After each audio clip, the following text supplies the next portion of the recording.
March's White Dwarf has arrived.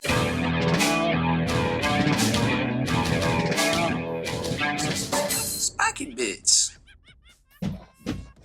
Hey, welcome back, Hobby Maniacs. I'm Baer from SpikyBits.com, and we are checking out the new edition of the White Dwarf for March 2019. This is, well, it's got a lot of people excited here because for the third issue in 2019, we've seen new 40k rules in here. I guess technically we saw them last month because they had the beta bolter rules in there too, but we didn't review that here on the channel, unfortunately. We had I don't know, something else going on. We don't get to everything every week, unfortunately, but we try to get to everything we can. So this month actually has a lot of good content in it, from paint splatters to battle reports on the Age of Sigmar side of things, and also a lot of features in here for not their main line of articles. I didn't see anything in here on Titanicus, unfortunately, which was kind of a missed opportunity, as we know that there are some new releases en route, so maybe they'll saving that for April, hopefully, so to speak. But you can kind of see the main features coming this way, and they definitely line it up right on the cover there for you. So you've got the new assassin rules, which everybody pretty much knows. Age of Sigmar is just kind of, there's some fiction in both, but there's a new battle report and such.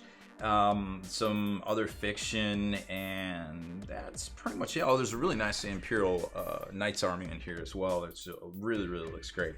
So remember, again, there's no more previews of new and upcoming items. You can kind of see here some of the reader entries, and we've talked about this in the past, how there isn't any new, or there isn't any older power armor Marines. They haven't featured those in this section. I guess technically he counts, but he's inside of the Storm Talon there.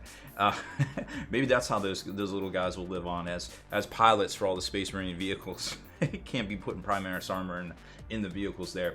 But here's the reader section, and like I said, I'm sure eventually, you know, they're never gonna come out and say that they're getting rid of the old power armor Marines, because they still have some lines that do really well, like the Death Watch and such, but they'll never really make new ones, I don't think. That's the conventional wisdom out there on the internet. So here's kind of a look at some of the Age of Sigmar stuff here. You've got a battle report, some fiction. Battle report's actually pretty cool. It's got some Bloodbound. Now I guess they're changing the rules up, or the Blades of Corn. They're going to be changing those rules up too, as we saw at the Las Vegas Open against Combined Forces of Order, which really just looks like Sylvaneth, actually. I haven't read through it all. And then you've got the other side, which is Death, and then Forces of Destruction. So kind of explains a little bit there. So it's a big four-way, and it's their whole tally gamers. I always get a kick of looking into White Dwarf at when they show like anything that you can see outside. So obviously we know it's winter right now, and that is definitely not winter. One might even hazard a guess that is fall, like early fall there in the UK. But he is wearing a hoodie, so who knows? I don't know. Maybe those plants don't. Who knows? I always like looking at there's a Weeping Willow right there. I always like looking at the clues in the background of things. That's why we always have a little CSI Robbie B segment. So it's a great little battle report there.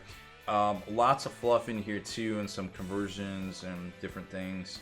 Maxime always does a really great job on all his. It looks like he's working with some Sylvaneth now. How to base your minis, crazy, really bright. A lot of people go for this kind of cherry blossom kind of look for the trees, and that's really cool that they're showing it there.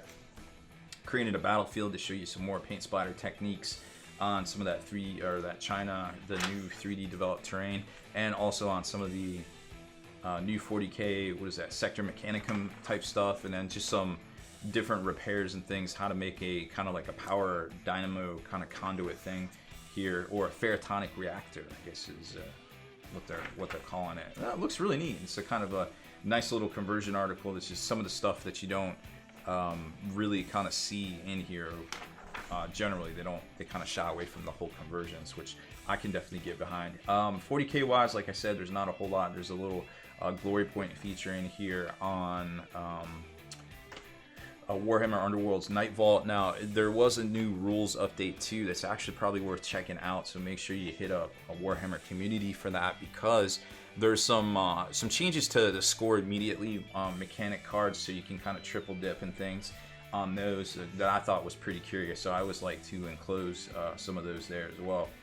So 40k side of things, let's see, what do we got? Oh, the Index Imperialis, of course, and a little feature on how to paint your assassins as well. Now, this was definitely, there's a lot of fluff in here, which is cool to see. And then there's whole sections on, you know, the different battles and notable like things that happened that the assassins are responsible for. And then you've got the actual little stratagems list. Now, of course, we saw these 2 weeks ago. You know, once the internet, somebody puts this out early on the magazine rack, the internet's going to have it pretty quick. So we've seen all this. The stratagems are, there's 2 for each one, and then there's one where you get CPs back, one so you can actually bring sideboard the assassins into your 40k army for 85 points as long as you have that open and reserve. Each one of these guys has 2, so you got 2 for the Calidus, 2 for the Coluxus right there, 2 for the Evisor, 2 for the Vindicator, which probably is going to be one of the most, I'm just going to throw, you know, just going to throw it out there that the Vindicator is going to be one of the most popular now, because the double kill stratagem that allows you to have a second shooting phase, although it is against a different target, but the headshot special rule is pretty brutal right now. You'll have to work at it to actually get 2 into your list, because you can only use the stratagem once, but just the fact that he does what he does, and then if you take the execution force, and the execution force works off the keywords right here, so anybody with the execution force ability obviously is eligible for that special ability right there. And then you get into the assassins themselves. They all cost 85 points. The Vindicator changed with the headshot. The Calidus changed with, I think, what did it, oh no, the Calidus did not change. She actually stayed the same, but she got stratagem support. The Evisor changed with a little tweak to the Sentinel array, but I also think he got the Killing Rampage, where he just keeps getting extra attacks and extra attacks. They can't proc each other, but they're still pretty good. And then the Coluxus is just a beast in general. Saving throws cannot be made for attacks made with melee weapons by this model unless they are invulnerable saving throws. So they added that, I believe, that invulnerable saving throw in there at the bottom that wasn't there before. But I mean, all these guys are great on the tabletop. Calidus with the stratagem to pop the Supreme Deception, I think it is. You pop that at the right time, you can almost mini-vect people. You cost them extra when they might not have that extra points for their stratagems, which is it could definitely backbreak somebody if they were really planning on something. I mean, Vect is bad enough. Now, the fact that Genestealer Cult has a mini-vect, and now the fact that you can make something cost more to the point where they wouldn't get to use it is could be even more frustrating as well. Just kind of a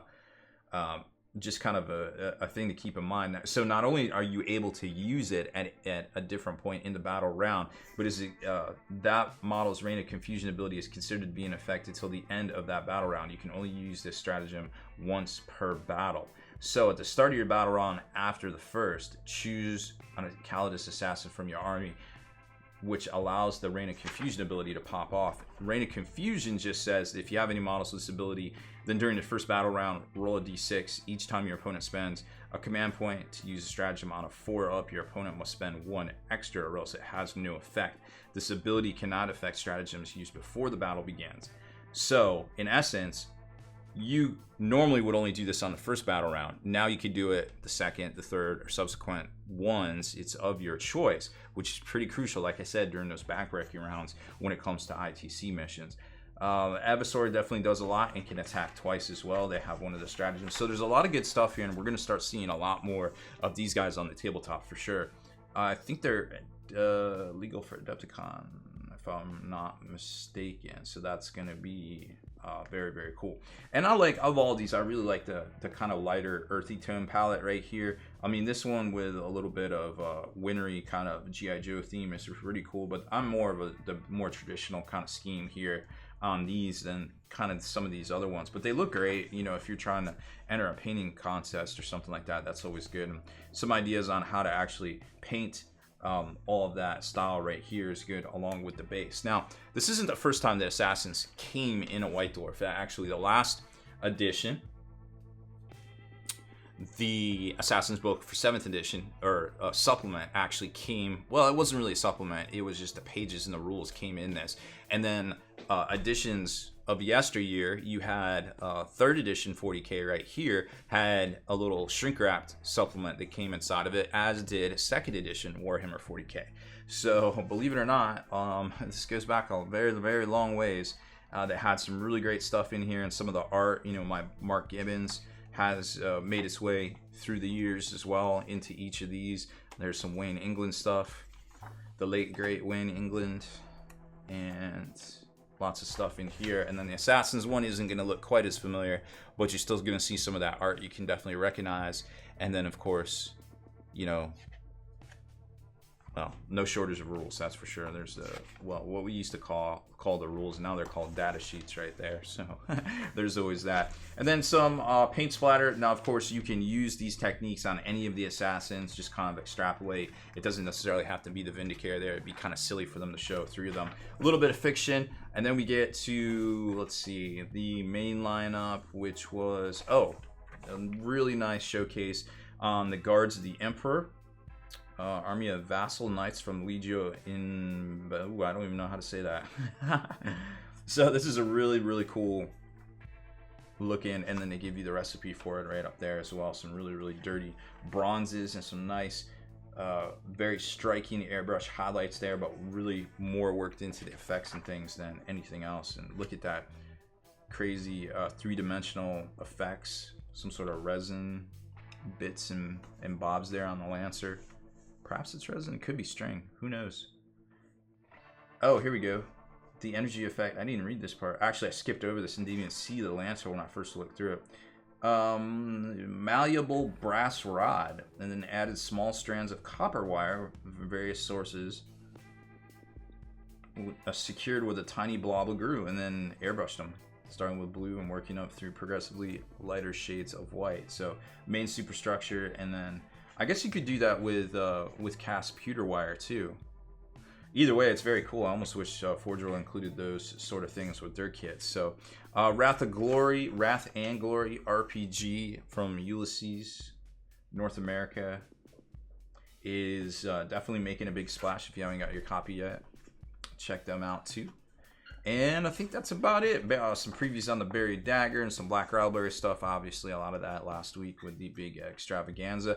And then, of course, for next week, it looks like for next month in March, we're definitely going to get some more Age of Sigmar in their index section in here. Who knows? We might get some beta 40K rules as well, because it seems like every month so far we've gotten 40K rules.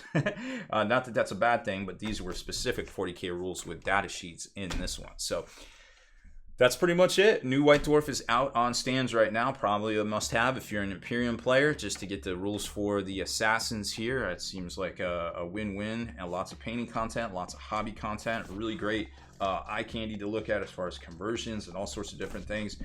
I think overall, I'm still adamantly against the rules bloat for 8th edition 40K and putting these type of things in here, but GW definitely has made their line in the sand and budgeted their money that they're gonna put these quick fixes, or this downloadable content, you see I'm doing air quotes, into the White Dwarfs in order to address or potentially sell products as well. And that's perfectly their prerogative. I don't have to agree with it, but we you know, we got what we got, and we're going forward, and we're gonna get more and more rules for 8th edition, and of course Age of Sigmar 2.0 as well. So obviously tell us what you think about the current state of the White Dwarf, whether you'd like to see more posters, more included free single sprue miniatures, something like that instead of rules, or if you're perfectly okay with the rules updates and you're just gives you a reason to actually buy the White Dwarf again, which are all good things for the hobby in general. So thank you very much for watching this video. I super appreciate it. Make sure you hit that subscribe button and turn on notifications so you can be the very first to like and comment on all our videos.